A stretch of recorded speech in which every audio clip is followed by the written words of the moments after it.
Dear student, आज का topic है हेक्साडेसिमल एडिशन। इससे पहले हम बाइनरी एडिशन और ऑक्टल एडिशन पढ़ चुके हैं। तो इसमें क्या रहेगा हेक्साडेसिमल में, इसमें 0 to 9 रहते हैं आपके न्यूमेरिकल डिजिट और 10 to रहते हैं आपके अल्फ़ाबेट ABCDEF। तो इसके लिए क्या है, जैसे पहले बताया था ऑक्टल में कि या तो बाइनरी में चेंज करो, जैसे आपको 8 है तो इसे बाइनरी में चेंज करो, बाइनरी में चेंज करने के बाद उसे ऐड कर दो, या फिर इसमें डायरेक्ट भी ऐड कर सकते हो। ठीक है, कि आप कैसे ऐड करोगे। तो एग्जाम्पल के थ्रू समझते हैं। तो एग्जाम्पल के थ्रू समझेंगे तो देखिए, पहला एग्जाम्पल मान लीजिए क्या है आपके पास। एग्जाम्पल है आपके पास, लिखिए ए बराबर कितना होगा आपका, ए बराबर 1 2 3। बी बराबर लिखिए, बी बराबर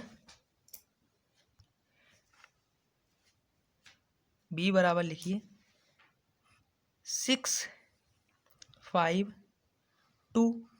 और ये किस में है आपका हेक्साडेसिमल में, ये भी किस में है आपका हेक्साडेसिमल में। इसका बेस कितना होगा 16।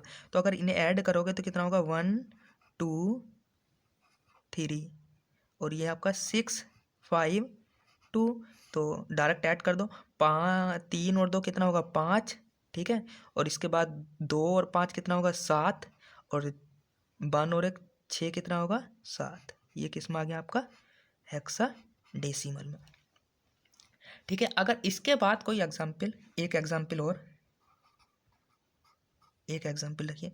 ए बराबर है आपका ABC किस में हेक्साडेसिमल में, और बी बराबर कितना है आपका 1 2 1। ये भी किस में है आपका हेक्साडेसिमल में। तो इन्हें तो आप क्या करोगे, डायरेक्ट जोड़ दो ABC। ठीक है, 1 2 1। ठीक है, अब इन्हें जोड़ोगे तो कितना है सी पर देखो कितना नंबर है 12। तो यहाँ 12 प्लस 1 कितना हो गया 13। ठीक है, कितना हो गया 13। तो 13 पर क्या है डी, तो यहाँ क्या लिख दोगे आप डायरेक्ट डी। ठीक है, बी और 2, तो बी कितने पर है 11 पर, और 11 में अगर 2 जोड़ोगे तो कितना हो जाएगा आप 13।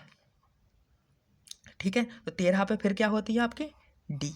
सही है, उसके बाद फिर ए पर कितना है 10, और 10 में 1 जोड़ोगे तो कितना हो जाएगा 11, और 11 पे क्या रहती है आपकी बी।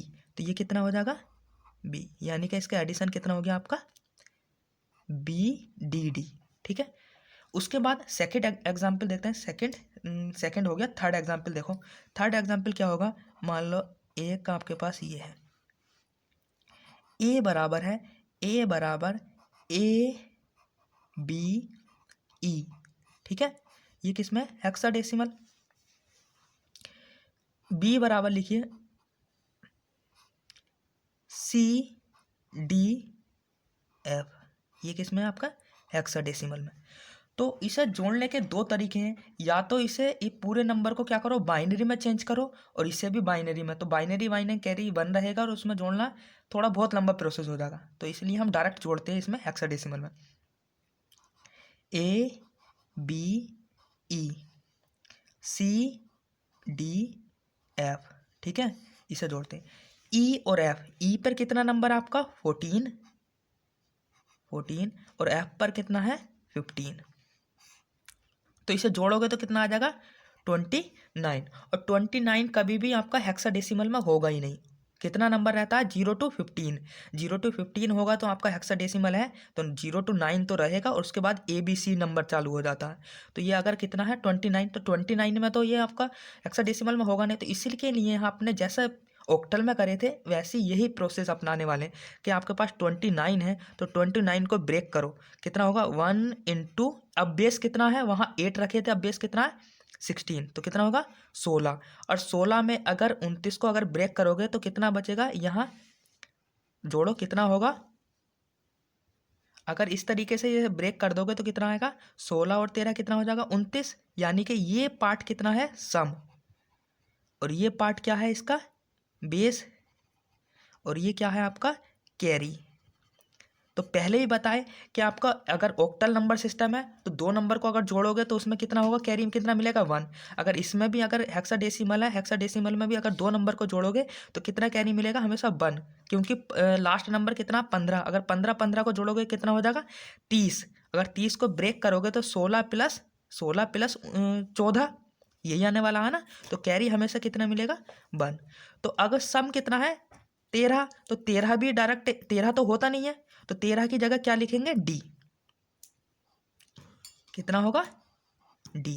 ठीक है, 13 के बाद कितना होगा डी। अब उसके बाद कैरी कितना बचा है 1, और कैरी कितनी होगा नेक्स्ट बिट में ये जुड़ जाएगा। ठीक है, अब जोड़ो बी डी को जोड़ोगे तो बी डी कितना होगा, यहां रखो बी पर कितना होता है 11, और डी पर कितना होता है आपका 13, डी पर 13। तो इसे जोड़ोगे तो कितना आएगा आपका 24। अब 24 को इस तरीके ब्रेक करो तो क्या हो जाएगा 1 इंटू 16 प्लस सम 16, और 16 में अगर 8 और जोड़ दोगे तो कितना हो जाएगा, 8 और जोड़ दोगे तो कितना हो जाएगा 24। ठीक है, 16 में अगर 8 जोड़ते हो तो कितना हो जाएगा 24। तो ये सम पार्ट है, तो सम पार्ट यहाँ आ जाएगा, और जो कैरी बचेगी वो क्या होगी नेक्स्ट बिट के साथ जुड़ जाएगी। ठीक है, तो सम जोड़ो इसके साथ ए और सी। ए पर कितना होता है आपका 10, और सी पर कितना होता है 12। अगर 10 और 12 को अगर जोड़ोगे तो कितना हो जाएगा 22। अगर 22 को फिर इस तरीके से ब्रेक करो 1 इंटू 16 प्लस अगर 16 में अगर 6 ऐड करते हो तो कितना होता है 22। ठीक है, 16 में अगर 6 ऐड करते हो ये सम पार्ट है, तो सम पार्ट यहाँ आ जाएगा, और कैरी कितनी बचेगी आपकी 1। ठीक है, तो 1 यहाँ आ जाएगा, तो कितना आ जाएगा ये आपका हेक्साडेसिमल, ये इसका आंसर। ठीक है।